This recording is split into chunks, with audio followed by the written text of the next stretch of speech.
What's good, guys? It's your boy TD, and I'm back again with another video from Fantasy Good Sports, guys. And today's video is going to be on the top three bell cows, not PPR monsters, not satellites, not guys, not hybrids, bell cows, because that's a dying breed. You're not going to be seeing a lot of bell cows out here like you've been seeing in the past in the football for 20 years. So, guys, let's begin.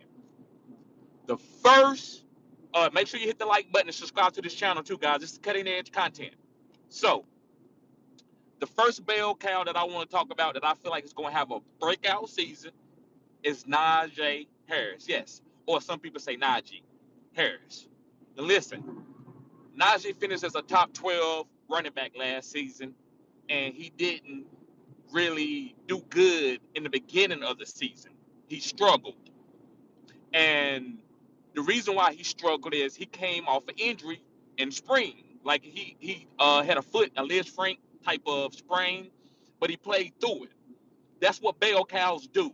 Bell cows don't take time off. I always like to go back to the Curtis Martin documentary. Go back to the Curtis Martin documentary, and it was like his Hall of Fame speech, and he talked about Bill Parcells, and he talked about how he had a good year, and then he was coming into his second year, and he was hurt, and he was like, man, I ain't gonna be able to play this game. And Bill came into the trainer's room and was like, hey, listen, if you want to be the starting running back on this team, I need you to play. And he was like, I'm hurt. And he was like, if you're a bell cow, if you the running back that you say you want to be, you need to be available. And Curtis Martin said his career changed after that. So going back to Najee, that's why I feel like Mike Tomlin kept letting him play, even though some people might feel like that Jalen Warren was better. But he was like, no, Najee, if you can play, you're going to get out there and play. And I feel like that changed Najee fantasy trajectory and also just as a running back in general. He played through those injuries. And at the end of the season, Najee finished as a top 12 running back, and it was a really good running back down the stretch in regular football. So going into 2023, Najee's gonna get all the goal line opportunities. Ain't nobody coming in and take his goal line opportunities. Now, would he take breaks as far as on third down, some in the middle of the field? Maybe.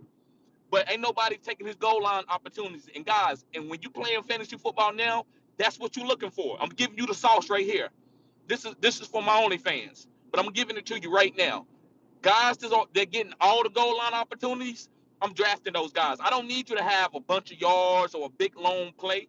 I need you to get all the goal line opportunities. I need you to get them 6 points. 6 points? Yes, sir. So, moving on. The next running back that's going to be a bell cow in 2023 is Kenneth Walker from the Seattle Seahawks. Yes, Kenneth Walker, guys. And the reason why Kenneth Walker is going to be a beast is Pete Carroll loved to set up the run game to open up the pass. So nobody's coming in and getting Kenneth Walker goal line of carries again, like I told you about Najee. And Kenneth Walker also is a pretty good receiving running back. He's not a bad receiving running back. So he's going to catch some passes.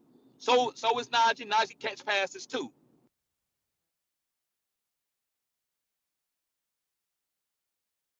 Guys, um, it's going to probably be a top 5 running back easily because of the volume that he's going to get. 300 carries. Yes. Now, Rashad Penny might sign back and he might not. It doesn't matter. This is now Kenneth Walker backfield. Now, last year I liked Rashad Penny, and he had every opportunity to be the stud running back, but he got hurt again. So this year is straight up Kenneth Walker chance to be the bell cow. And I believe, guys, he's very talented. He's fast. He's big. His body, you got to see the transformation of his body going into the NFL type of training. You're going to see this guy's going to look like almost like a Greek god. And this guy, I mean, runs hard with a great lean. And that offensive line for Seattle, I'm telling you, Pete Carroll and Snyder, hey, that's the way you draft. That offensive line is going to be one of the best offensive lines in the league this year. And they're going to be pushing people back, and Kenneth Walker's going to be beasting. I said what I said. So make sure you trust Kenneth Walker, guys, to be a stud, and you draft him. Don't let other people, to me, I'm not drafting him in the first round, but the second round, I'm going to get Kenneth Walker. Najee, I'm drafting him at the end of the second round, maybe the beginning of the third round. Just depends on your league mates. All right, last guy that I'm gonna talk about before I let y'all go on this live. The next guy, guys, is gonna be Dameon Pierce. Yes, guys, Dameon Pierce. Now listen, Dameon Pierce got caught between on a bad team where the general manager and the head coach wasn't on the same page. So Dameon Pierce, I feel like down the stretch, they saved his body. They saved his body because they didn't want to use him up and stuff. But going into this year, guys, this guy's going to be a 300 carry guy. This guy can catch the ball. He's a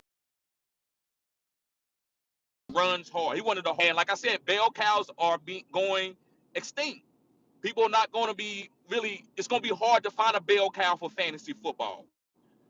Most running back fields are going to be 2 guys to 3 guys. So Dameon Pierce, guys, is going to be getting all goal line carries and probably catching, excuse me, about 60 passes. Yes, 60 passes. Guy's got great feet. He's not fast, but remember, um, if you remember, Emmitt Smith was a 4.6. Emmitt Smith has the record right now for the most rushing yards in the history of the game. So just because you fast, you run a 4.3, 4.2, don't make you a great running back.